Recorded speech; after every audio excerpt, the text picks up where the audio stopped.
argue that and also to bring it out if indeed it did happen. And the other thing that they are going to be looking into is if there was a difference between the Form 34A that was put into the portal and that was taken to the National Tallying Center, that's at the Bomas, and the other Form 34A that was issued to the agents, if there was difference between those forms 34A, they are going to be arguing their case based on that issue. It is one of the issues that was across all the petition, and that's the reason it was compiled as the part of the 9 issues that formed or other that they are going to be looking into. And also something else also is the unexplained discrepancies between the vote that's between the presidential vote as well as the presidential, the gubernatorial other positions vote. The petitioners have argued that the numbers were a bit different compared to the presidential numbers and the numbers of other positions, including the gubernatorial race, saying that there were discrepancies between these. Those are part of what even the petitioners have argued, or other has put as part of their in their affidavits that they have put, they have filed in this case. So they are going to be looking into also that as part of it, and being part of what the petitioners, the council in the petitions are going to be arguing today, being their day. And also, as we speak, that is day one of what will be happening. Remember, already the court has given orders for the recount of about 15 polling stations spread across 4 counties. That's in Nyandarua County, that is in the Central Kenya region, in Nandi County in the North Rift, as well as Kericho County in the South Rift, and Mombasa County in the Coast region, the 15 polling stations. The report into these, the report into what they would have find out, the report is supposed to be filed, or rather brought into the court tomorrow, Thursday, when also the respondents are going to be having their time tomorrow. That's the IEBC as well as the 4 commissioners, and the Chebukati, Wafula Chebukati, the chairman, is going to be having his time tomorrow. So they are going to be having also approximately about 6 hours or so, because the IEBC chairman and the commission, they are going to be having 3 hours. Remember, they're being represented by Githu Muigai and 2 more lawyers who are going to be arguing the case tomorrow as the respondents in this case. And also Paul Moita will be representing the 4 commissioners that dissented into the results that were released by the chairman. Each will be having the 4 commissioners will be having about 15 minutes each, because they have been given 1 hour to be divided among themselves. That means about 15 minutes each. And the IEBC has been given 3 hours for the chair and the commission to divide among themselves. So it's 3 hours for the commission and the chairman, who is also a respondent in this case. And then Deputy President William Ruto will also be having his time tomorrow alongside Rigathi Gachagua, the Deputy President-elect. They are also going to be having 3 hours that they are going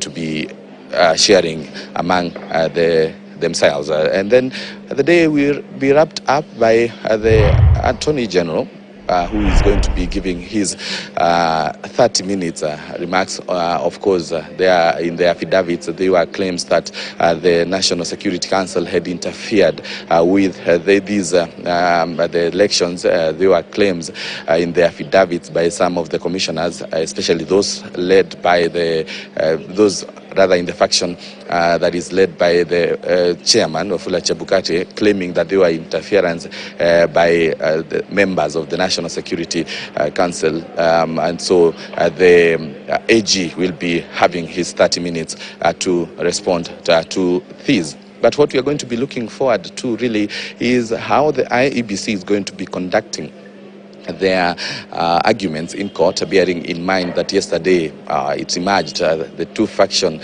the wrangles that have rocked the commission emerged yesterday when there was part of the council that was representing the commission, and the one that was representing the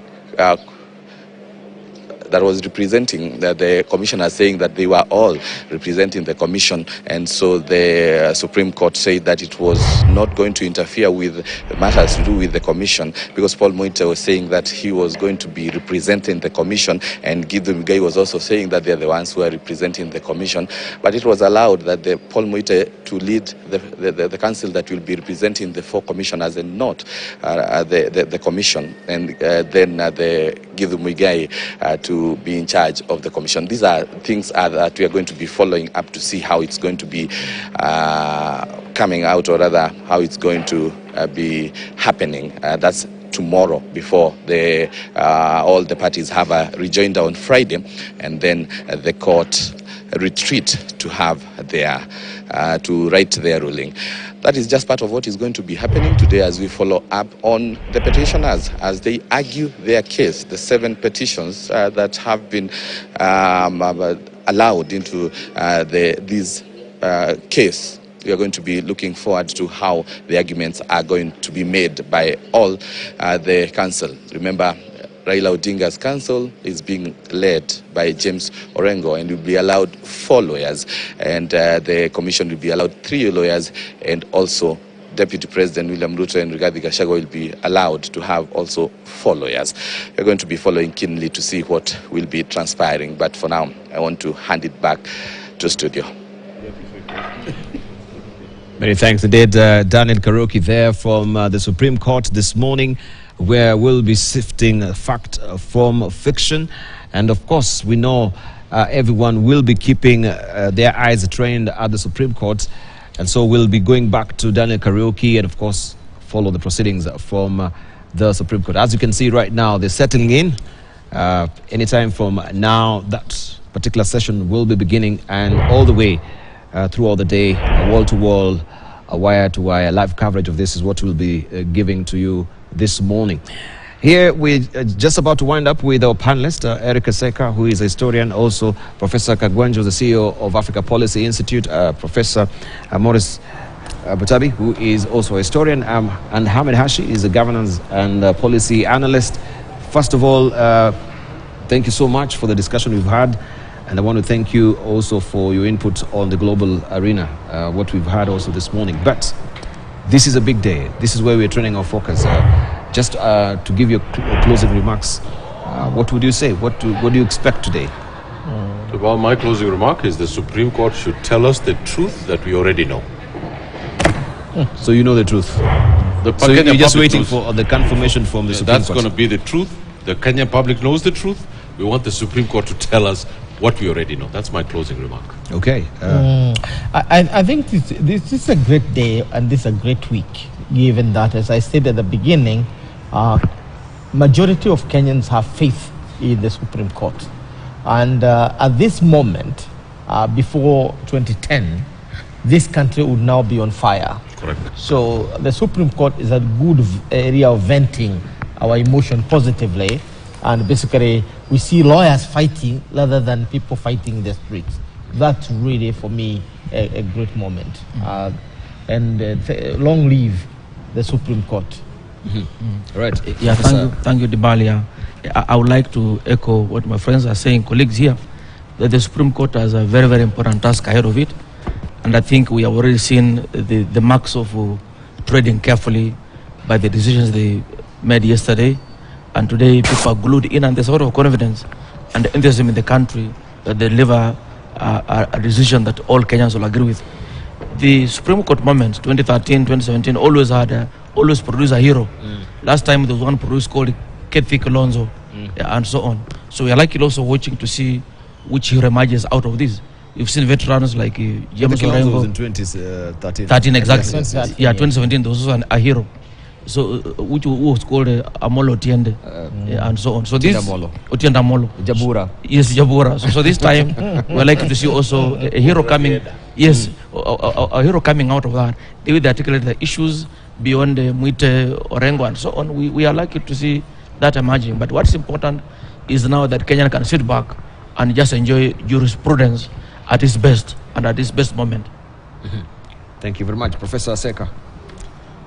Well, we have expectations from the Supreme Court, but there are certain realities that need to be addressed as part of the providing room for the formation of better forms of statecraft, given that the judiciary is a powerful third organ of government. We have the kind of problems that we have, the political charades that we have, because of lack of party democracy. And the chaos in parties spill over across parties into the kind of shambles that we see. So in my view, the formation of this statecraft is also going to rely on the kind of jurisprudence demonstrated in our courts, because there is need for rethinking of our parties and there's need for reinvention of the state in the light of the wisdom that emanates from such observances that are made by very insightful lawyers. Indeed. Thank you very much. I really appreciate. We continue to beam that for you. Once they start, then we will just go there directly to follow the proceedings. Just attend a reminder on some of the critical issues that they are looking at. First of all, whether IBC, whether technology deployed by IBC met standards of integrity, verifiability, security, and transparency to guarantee accurate and verifiable results. Also, to whether there was, I should say, interference with the uploading and transmission of Forms 34A from the polling stations to the IBC public portal. In the public domain, you've heard about, of course, the hackers, 19 of them from foreign countries, and there were 56 of them. So we'll be able to know who is telling what is the truth. So we will be sifting, of course, fiction from the truth.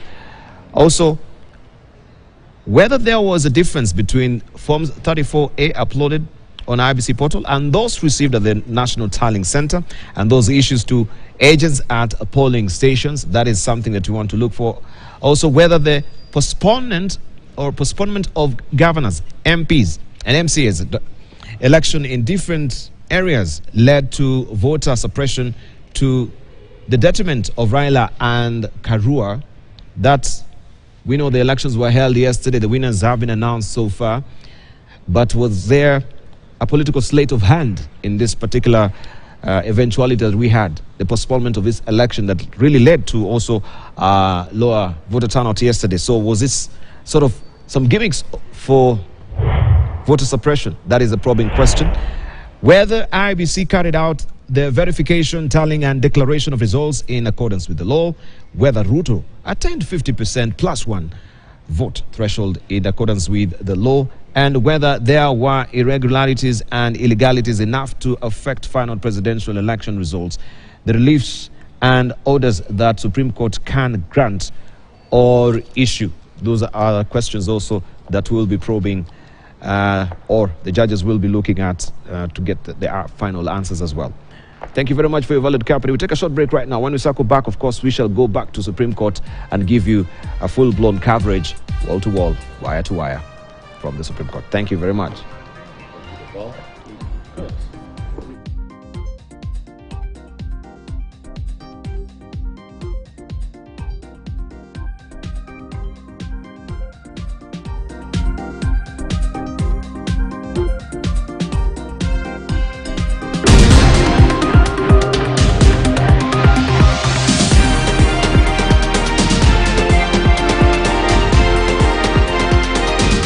KTN News.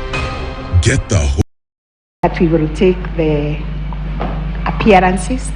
The quorum sheet, I believe, has been found, but we can take the appearances.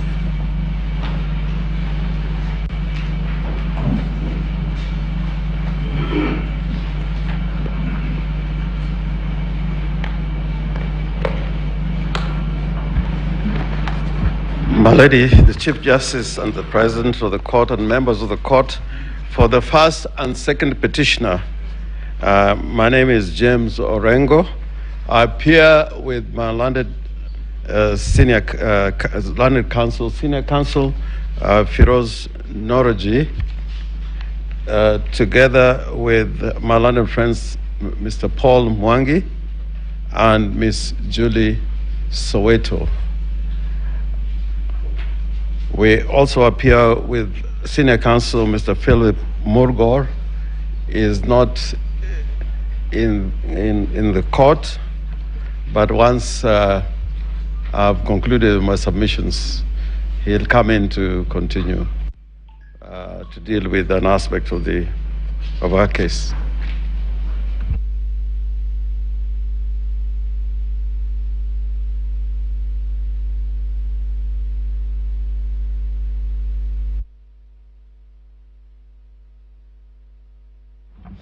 May it please Your Ladyship, Chief Justice, Your Ladyship, my lords, for the first and second respondents, the appearance is as follows. My name is Ngatia. I appear together with my learned friend Kioko Kilukumi, Senior Counsel, Mr. Kirago Kimani, Senior Counsel, and Professor Kindiki. That is the team representing the first and second respondents. Thank you.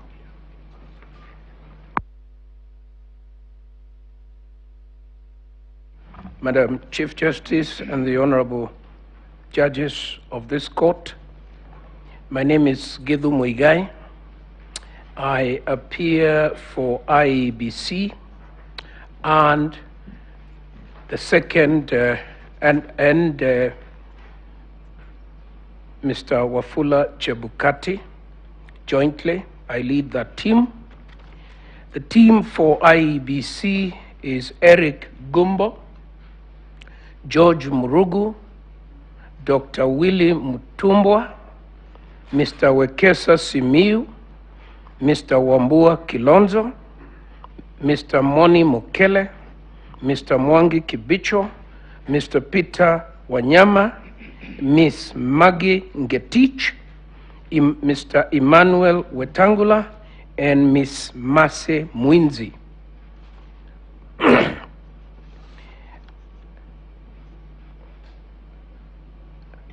The team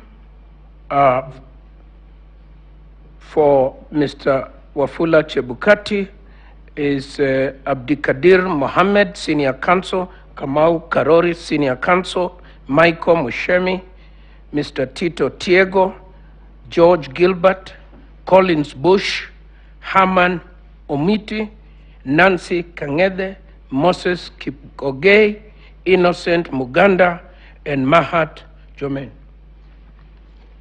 Thank you very much.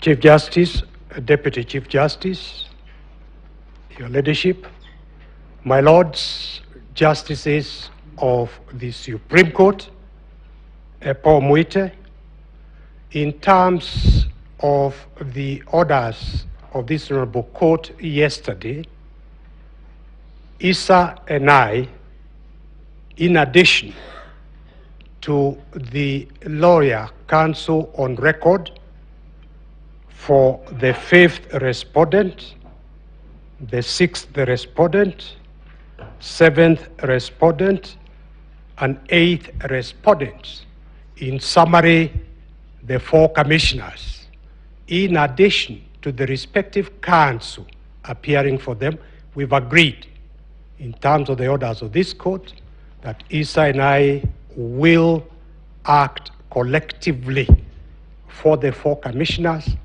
whose views need to be heard. I need to add, for the sake of clarity, that we are not asking for any extra time. We will address this Honorable Court on behalf of those four commissioners by sharing time with the individual counsel for each of the commissioners. I thank you.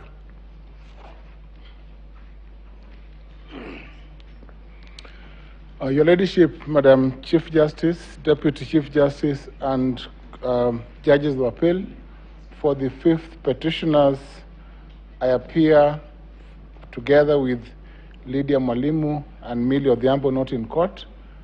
Okiya Omtata will appear in person. I think that is in order. My name is Professor Tom Ojenda, Senior Counsel, just for record so that I don't come back.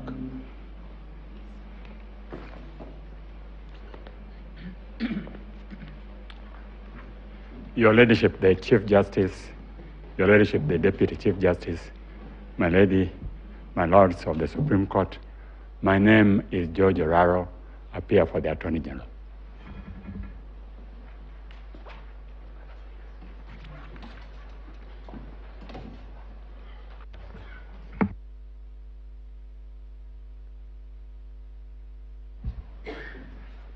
Madam Chief Justice, Madam Deputy Chief Justice, judges of the Supreme Court, my name is Jan Mohammed. I appear with Mrs. Wambugu for the second petitioner when you had consolidated the cases yesterday.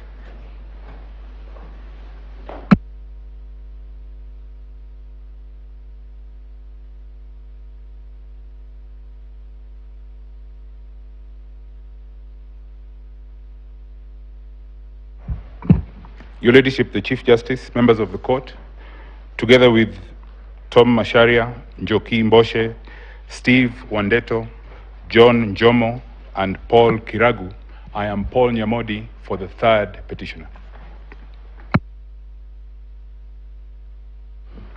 If it may please, my Lady Chief Justice, Deputy Chief Justice, my Lady Justice Njoki Ndogo, and my Lords, I'm Otieno Willis.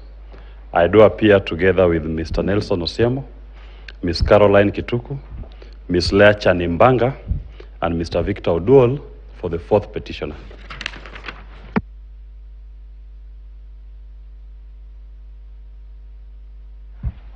May it please you, my Lady the Chief Justice, my Lady the Deputy Chief Justice, and the Justice of the Honorable Court. My name is Degwa Njiro, together with Mr. Mituga and Mr. Murara. We appear for the fifth petitioner.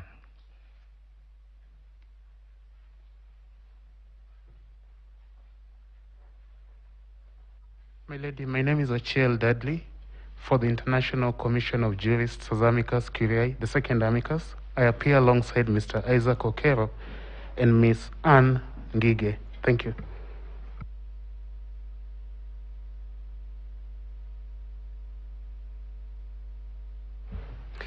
May it please the court, my Lady the Chief Justice, the Deputy Chief Justice, and other judges of the Honorable Court. My name is Kibe Mongai, appearing for the seventh petitioner alongside Ms. Wairimo Keru.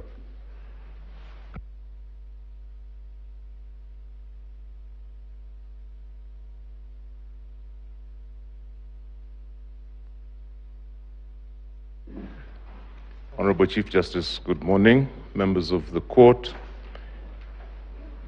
on behalf of the Law Society of Kenya's amicus, my name is Stephen Mwenesi. I am in this matter alongside the President of the Law Society, Mr. Eric Theuri, and we have a team of the Public Interest Litigation Committee guided by Counsel Maura Kabata and Dr. Musau and Dan Oino Kemu and others.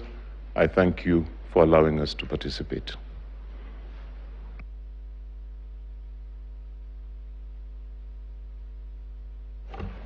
Thank you very much. We have taken the appearances. We will straight away go to the petitioner's case.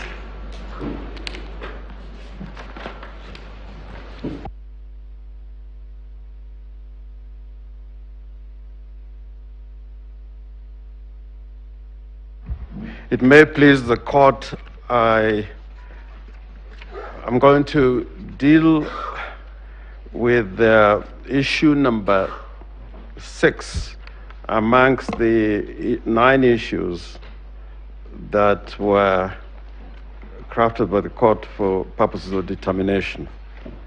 And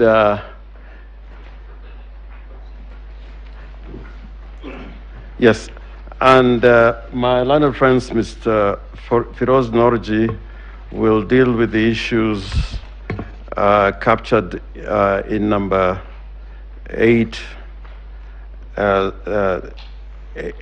9. And my learned friend, Mr. Mwangi, will deal with the issue number 6. My learned friend, Mr. Philip Murgor, will deal with the issue number 1, 2, and part of 3. And my learned friend, Ms. Julie Soweto, will deal with the issues 3, 4, 5. I appear together with my colleagues for the first and second petitioners in the consolidated petition. The petition was filed on the 22nd of August this year, following the declaration of the results of the presidential elections that were held in the general elections on the 9th of August 2022. And those results were declared on the 15th of August 2022. Following that declaration, the petitioners, the first and second petitioners, were aggrieved with that announcement and consequently filed this petition. The petition is accompanied with a host of affidavits, and it may please the court, I'll refer to about 5 or 6 affidavits in my address. But as a matter of opening, I would want to deal with some constitutional issues as set out in the various articles of the Constitution. My lords and my ladies, after many years, the Kenyan people came about with the Constitution 2010. They enacted this, the Constitution 2010, and as opposed to the previous occasions, we had a constitution which was enacted by the people, in which they declared their sovereign authority. Therefore, anything done in the name of the Republic, in exercise of powers that spelled out in the Constitution, is based on donated or delegated authority as set out in Article 1 of the Constitution. Now, my lords and my ladies, it is important to put into consideration Article 2 on the supremacy of the Constitution, together with Article 3, which talks about the defense of the Constitution.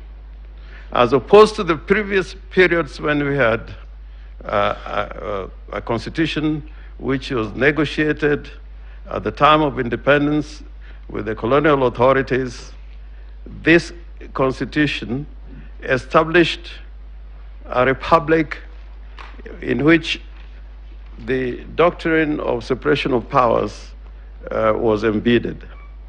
And more particularly, my lords and my ladies, in this constitution, there were several constitution bodies and agencies that were created, which includes the first respondent, the Independent Electoral and Boundaries Commission.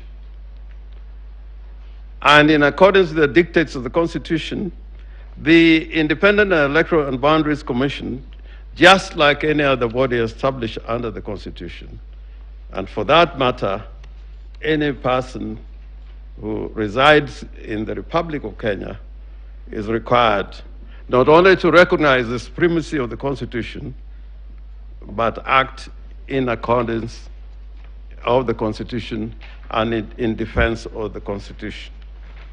Under Article 249, all independent offices and independent commissions are required to respect the sovereignty of the people and also to promote constitutionalism. This is important because Article 249, as read with Article 88 of the Constitution, which vests powers on or to the Independent Electoral and Boundaries Commission, requires that those powers must be exercised in accordance with the Constitution. Now, my lords and my ladies, the story that emerges out of the events that occurred on the 9th of August this year, and subsequently following to the 15th of August, upon the declaration of the Constitution, of the elections, the presidential elections, goes contrary to the established provisions in the Constitution, and will enumerate those violations at the appropriate time. But in opening, I want to say this, my ladies and my lords, that this grievance that we place before you, the highest court in the land, is not just a conspiracy theory. It is not just any ordinary event. If you look at the evidence that is placed before you in totality, we invite your lordship to come to the conclusion that what happened on the 9th of August this year and the subsequent events that followed on the 15th of August mark a pattern of violations against the Constitution in order to undermine the authority of the sovereign will of the people, and in effect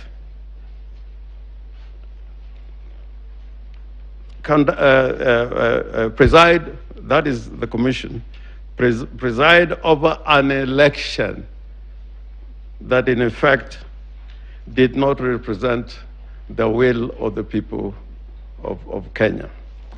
Now, in saying this, my ladies and my lords, you will be taken through a host of evidence borne out in the affidavits that show clearly that the Electoral Commission, just like they did in 2017, did not preside over an election that was in accord with the requirements of the Constitution as laid out in Article 81 of the Constitution.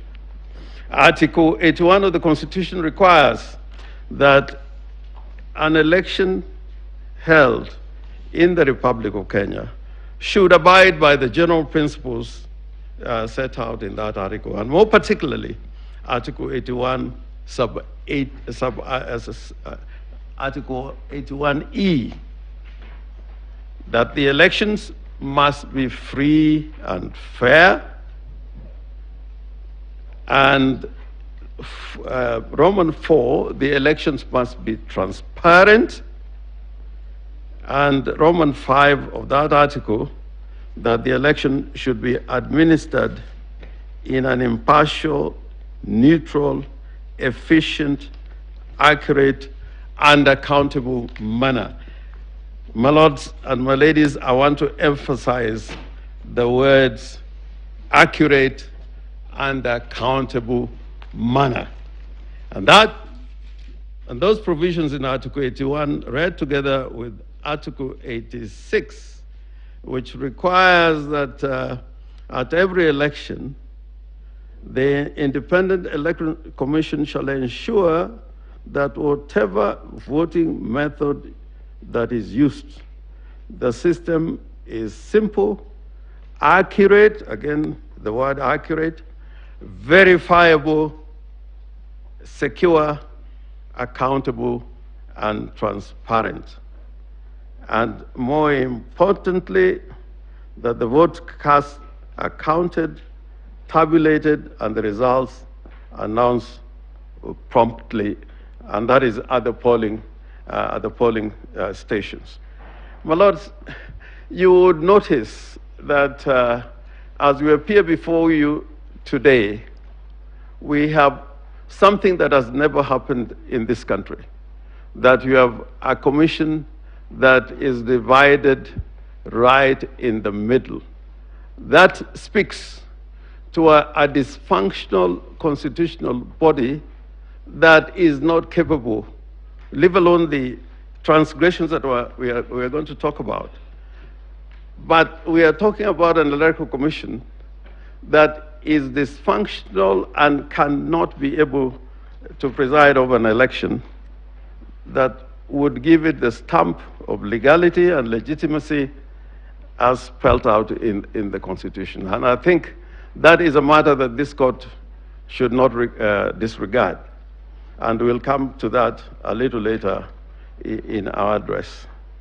Indeed, the Tower of Babel has been brought down by the appearance of two factions within the commission before your lordships and my ladies.